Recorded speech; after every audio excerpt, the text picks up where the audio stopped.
Guys, आपने जियो के बारे में तो जरूर सुना होगा। जी हाँ, रिलायंस इंडस्ट्रीज के मालिक मुकेश अंबानी की टेलीकॉम कंपनी की ही मैं बात कर रहा हूं। लेकिन अगर मैं आपसे सवाल पूछूं कि क्या जियो की भी कोई फुल फॉर्म होती है या फिर ऐसे ही जियो और जीने दो लाइन से इन्होंने जियो शब्द को उठा लिया है, क्या आप जानते हैं? चलिए मैं आपको बताता हूं। एक्चुअली जियो शब्द ऐसी किसी लाइन से नहीं उठाया गया है, इसकी भी एक फुल फॉर्म होती है और इसकी फुल फॉर्म है जॉइंट इंप्लीमेंटेशन अपॉर्चुनिटी। आप में से कितने लोग ये बात जानते थे? चैट सेक्शन में जरूर लिखिएगा और ऐसे अमेजिंग वीडियोस के लिए यूट्यूब पे हमारे चैनल को सब्सक्राइब कर लीजिएगा और अगर आप इंस्टाग्राम पे देख रहे हैं तो मुझे फॉलो करना मत भूलिएगा। मिलता है अगली वीडियो। मोबाइल एक्सेसरीज की जब भी बात आती है तो ज्यादातर हम लोग एप्पल, सैमसंग, शियोमी इन्हीं सब कंपनीज की बात करते हैं जो कि इंडियन कंपनीज नहीं है। लेकिन इलेक्ट्रॉनिक्स की दुनिया में एक इंडियन ब्रांड बहुत तेजी से आगे बढ़ रहा है और इन विदेशी कंपनियों को टक्कर भी दे रहा है। मैं आपकी जानकारी के लिए आपको बता दूं कि पूरी ही दुनिया में एप्पल, हुआई, शियोमी और सैमसंग के बाद ये इंडियन ब्रांड 5वां सबसे ज्यादा यूज किया जाने वाला ब्रांड बन चुका है। इस ब्रांड का नाम है बोट।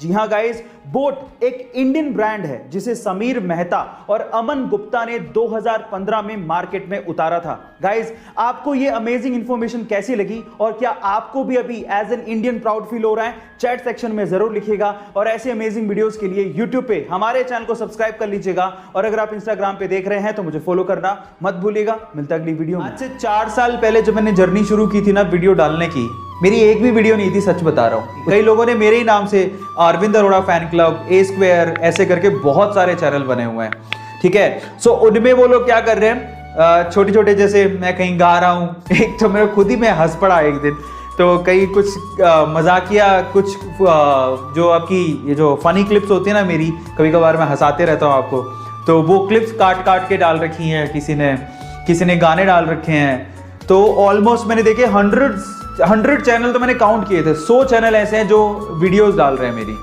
बहुत सारी अलग अलग वीडियोस, मोटिवेशनल वीडियो डाल रहा है, कोई फनी वीडियो डाल रहा है, कोई जोक वाली वीडियो डाल रहा है। कई लोगों ने तो पता नहीं क्या से क्रॉस ही जोड़ दिया। कई लोग angry young man, angry video है ना, अरविंद सर का गुस्सा करने वाला वीडियोस डाल रहे हैं। मैं खुद ही हैरान रह गया भाई चल क्या रहा है। और वो पता है हमें पता कैसे लगा?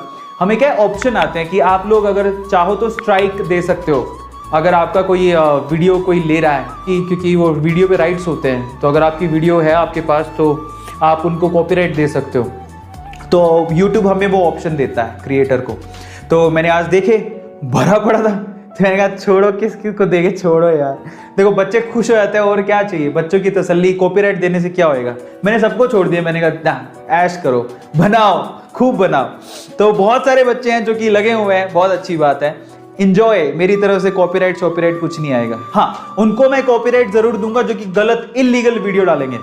मतलब मैंने ऐसे भी देखे हैं, बच्चे बड़े होशियार होते हैं कि मैं कुछ बोल रहा हूं कुछ और, उसका कंटेंट है कुछ और, वो किसी और के साथ जोड़ के कुछ भी बनाते हैं और मुझे उसका अंदाजा भी नहीं है। मैं फिर बाद में एक्सप्लेन कर रहा हूं कि मेरे को बंदे का फोन आता है, मैसेज होता है कि यार तूने ऐसे बोल दिया। हम सब दोस्त हैं यार, हमारी एक यूट्यूब कम्युनिटी है, हम किसी को कुछ नहीं कहते हैं, ठीक है। और वो कोई चीज होती है स्पेसिफिकली तो वो किसी और के लिए होते, तुम तीसरे बंदे के साथ जोड़ के बेमतलब की लड़ाइयां करवाओगे तो ये फालतू काम किए ना, सच बता रहा हूं, मैं कॉपीराइट डाल दूंगा, ठीक है। अच्छे काम करो यार, अच्छी फीलिंग वाले काम क्यों नहीं करते हो, हंसने हंसाने वाले काम। म्यूजिक में इंटरेस्ट की वजह से शास्त्रीय संगीत की तालीम उसे तब से ही दी गई। 18 की उम्र में उसने फेम गुरुकुल नामक एक म्यूजिक कंपटीशन में पार्टिसिपेट किया, लेकिन इतनी मेहनत के बावजूद भी वो 6ठे स्थान पर ही रह गया। इसके बाद उसे समझ में आया कि म्यूजिक में उसे और डेप्थ की जरूरत है। अपने सर्वाइवल के लिए उसने मुंबई में कई म्यूजिक कंपोजर्स के अंडर काम किया। फाइनली अपनी मेहनत के चलते बॉलीवुड में उसे अपना पहला ब्रेक फिर मोहब्बत सॉन्ग से मिला। फिर मोहब्बत सॉन्ग तो सबकी जुबान पे चढ़ गया, लेकिन वो सिंगर अभी भी इतना फेमस नहीं हो पाया। लेकिन उसने हार नहीं मानी। फाइनली आशिकी 2 के तुम ही हो सॉन्ग के बाद वो रातों रात सुपरस्टार बन गया। क्योंकि तुम ही हो, अब तुम ही हो, जिंदगी अब तुम ही हो। गाइस, अब आप ये सोचिए कि अगर उस सिंगर ने कंपटीशन हारने के बाद हार मान ली होती तो क्या वो आज अरिजीत सिंह से द अरिजीत सिंह बन पाता? इसीलिए नेवर गिव अप। में अपनी पहुंच और रुतबा बनाने के लिए कुछ तरीके होते हैं, उन्हीं में से 2 तरीके आज मैं इस वीडियो में आपको बताने वाला हूं। नंबर 1, आपको ना कहना आना चाहिए। यदि आप हर किसी को हर समय हर किसी काम के लिए हां कह देते हैं तो लोग आपकी इज्जत नहीं करते। लोग उन्हीं की इज्जत करते हैं जिनकी कुछ सीमाएं होती हैं, इसीलिए ना कहना सीखिए। नंबर 2, अगर आप चाहते हैं कि लोग आपकी बात पे ध्यान दें या आप अपनी बात पर आप उनका ध्यान खींचना चाहते हैं, तो अपनी बात को कुछ इस तरह से शुरू करें। मैं ये बात बताना तो नहीं चाहता था, लेकिन गाइस ये दोनों साइकोलॉजिकल फैक्ट आपको कैसे लगे चैट सेक्शन में जरूर लिखिएगा। और ऐसे अमेजिंग वीडियोस के लिए YouTube पे हमारे चैनल को सब्सक्राइब कर लीजिएगा, और अगर आप Instagram पे देख रहे हैं तो मुझे फॉलो करना मत भूलिएगा। मिलते हैं अगली वीडियो में। भाई जितनी तेजी से हम लोग आंख भी नहीं झपका सकते, उससे भी तेज एक बार MS धोनी ने ऑस्ट्रेलिया के खिलाफ मिशेल मार्श को स्टंप आउट कर दिया था। MS धोनी ने मात्र 0.09 सेकंड, ओ माय गॉड, आप सही सुन रहे हैं, 0.09 सेकंड में मिशेल मार्श की स्टंप उड़ा दी थी, और ये आज तक का वर्ल्ड रिकॉर्ड है। Right on the money that with the foot come out. Guys तो सबसे तेज स्टंपिंग का रिकॉर्ड बनाने वाले MS धोनी के लिए, यानी हमारे माही के लिए, एक लाइक तो बनता है। आप किसी बाजार में से रेस्टोरेंट के आगे से निकलते हो तो आपने जनरली ये देखा होगा कि रेस्टोरेंट का कोई ना कोई लड़का आपके पास आके डिस्काउंट कूपन देता है और आपको कहता है कि रेस्टोरेंट में जब भी आप खाना खाएं तो ये डिस्काउंट कूपन दिखा दीजिएगा, आपको 20% डिस्काउंट मिलेगा या 30% डिस्काउंट मिलेगा। आप कूपन ले लेते हो, लेकिन थोड़ी आगे जाने के बाद उसे फेंक देते हो। लेकिन टेली स्टोरी नाम का एक रेस्टोरेंट है, उसने अपना डिस्काउंट देने का एक गजब तरीका निकाला है। उसने 2000 के नोट के जैसे दिखने वाले पेपर पर अपना डिस्काउंट कूपन छाप दिया और उसे सड़क पर फेंक दिया।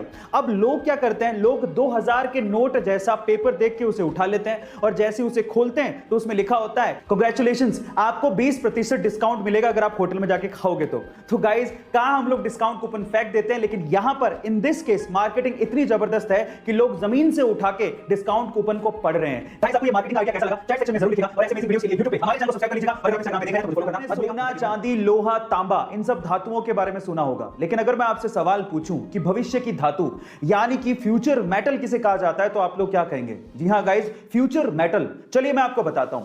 फ्यूचर मेटल यानी कि भविष्य की धातु कहा जाता है टाइटेनियम को, और उसके पीछे का रीजन यह है कि टाइटेनियम स्टील के जितना स्ट्रॉन्ग है, लेकिन मजे की बात यह है कि स्टील से 45% तक हल्का है। इसके अलावा इस पे जंग भी नहीं लगती है, और सबसे बढ़िया बात यह है कि अर्थ पे नोवा सबसे ज्यादा पाए जाने वाला धातु है।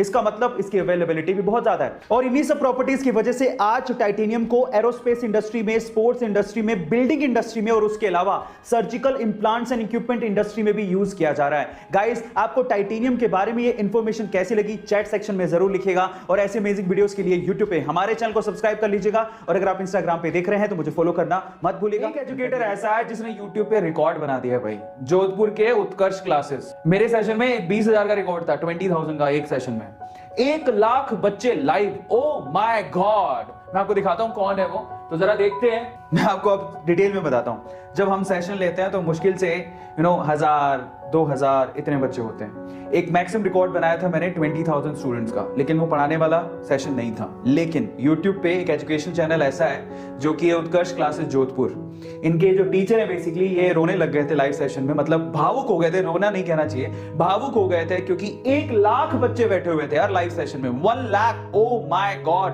मैं आप बताना चाहता हूं, ये देखो, ये देखो, एंड अमेजिंग यार। एक बार इनके लिए यार हार्ट हो जाए, लाइक हो जाए इन बंदों के लिए। 1 लाख बच्चे लाइव बिठाना किसी एजुकेशन चैनल पे पढ़ाई करते टाइम, करवाते टाइम, मतलब अनबिलीवेबल।